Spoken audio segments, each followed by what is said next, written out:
Howdy y'all, my name is ChucklesTC and welcome to my reactions and sort of fast thoughts on the IMS open test days 1 and 2. So I was actually at day 1 and you might see a couple shorts posted from recordings I got at the track. And my first impression was it's going to be back home again. Not officially the month of May yet, but I mean, I've already switched over my background over to my IndyCar background. I mean, the month of May started early once again, and I think it's a great time when it does. Now, my only issue is you're running this open test in April. I want to start this off with, you're running this, oh, damn, that was lightning. Part of my French. Running this open test in April, and then you're running at Barber in May. Oh, no! That's so tragic. Okay. Just fell off my phone stand. You guys are going to be all sorts of wonky. Yeah, you're running the open test in April. Still running at Barber in May. I'm not the biggest fan of that. And, I mean, that's not just me. That's a huge complaint around, I don't want to say around the paddock. I haven't really talked to drivers on it. Around the fan community. I'm sure a lot of you guys, of the 5 who are watching this one, feel the same way. And that proves that this isn't the best decision. Now, yes, you don't want to have it all in May. It's better like this. Now, a Kyle Larson or a Takuma Sato, who wrecked today, and we'll get into that in just a minute, they're going to have more opportunities. They're going to have a half a month to rebuild that car in the McLaren and the RLL shops.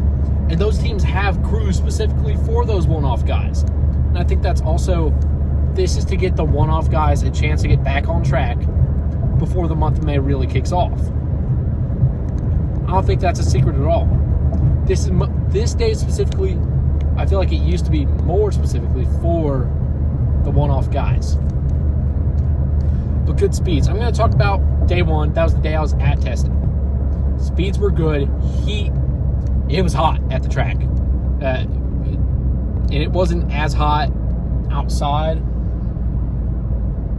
But with an empty track, and I've never been in turn 2 before yesterday.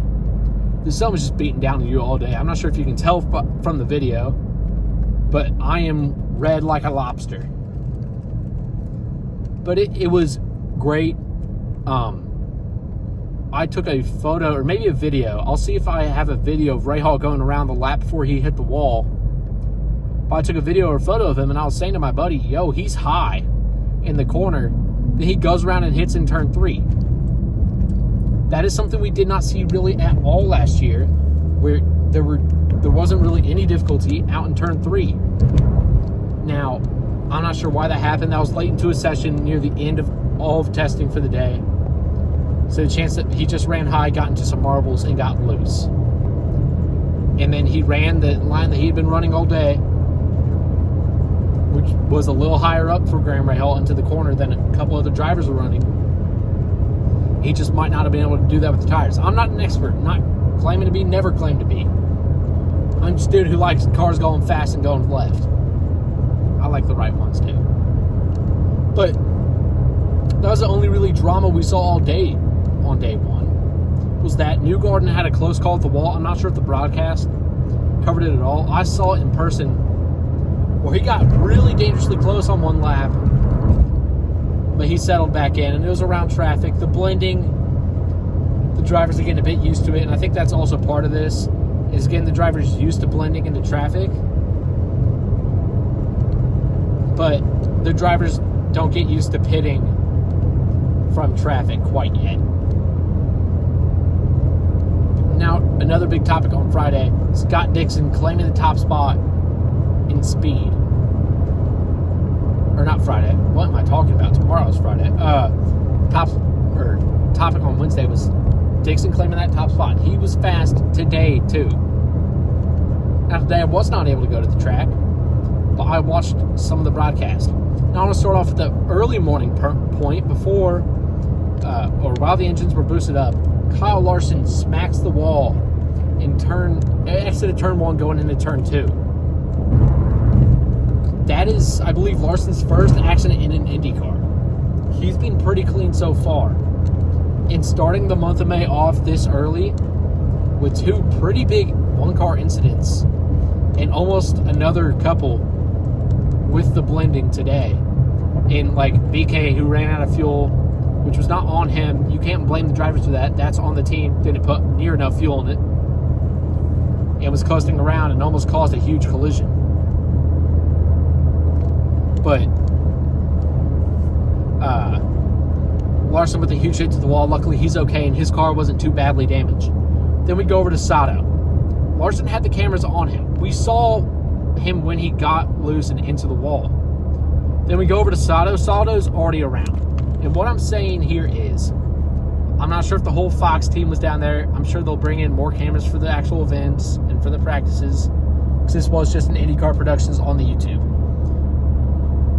But my main thing is, we gotta have we have to have cameras on the cars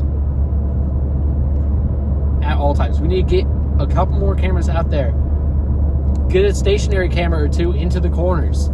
Let us see if a car gets loose and we don't have a camera on them, because that is a big one. The amount of damage to Sato's car, by the time the cameras cut to him, I'm not sure what happened. And from everything I've seen online, now correct me if I'm wrong, and if I'm wrong, please give me a source to go and see the actual wreck in its entirety. But I didn't see the beginning of it, and that isn't great. From the whole engine cover being ripped off, that must have been a huge impact, and that was why he was slow getting out of the car. Luckily, he is okay. The engines were boosted up, at least for the first session today, they were. And Scott McLaughlin, the reigning pole sitter, set your fastest lap of the boosted engines. And then the second half of practice, they took the boost out, and it was Alex Palou who was able to reach the #1 position, which was pretty good for him. My final topic of the day, though, is going to be the booth. Now, the booth, we had 3 people on track. I forget the pit announcer, and she wasn't bad either. She was pretty good. She was doing a good job. But we had the mayor of Hinchtown, James Hinchcliffe, and the voice of Indy, Alan Bestwick, at the track. Pretty sure that's who it was. I might have mixed up names. I'm pretty sure that was who it was. He was great. Energy was alive with him there. And I just love every time going to the track and hearing that voice. And announcing was pretty good. They were doing the TV broadcast at the track. I'm not sure if they do that during practices. I don't think they do. I think they do the radio broadcast at the track, or the track announcers there. But that was a pretty fun thing to experience, because it was just what you heard on the YouTube broadcast is what you got at the track. And that was pretty cool. But that's going to end it for me today. Let me know your thoughts down below, and how you think the month of May is going to go, and what you think these testing sessions showed. Thank you all. Hope you have a good one. Goodbye.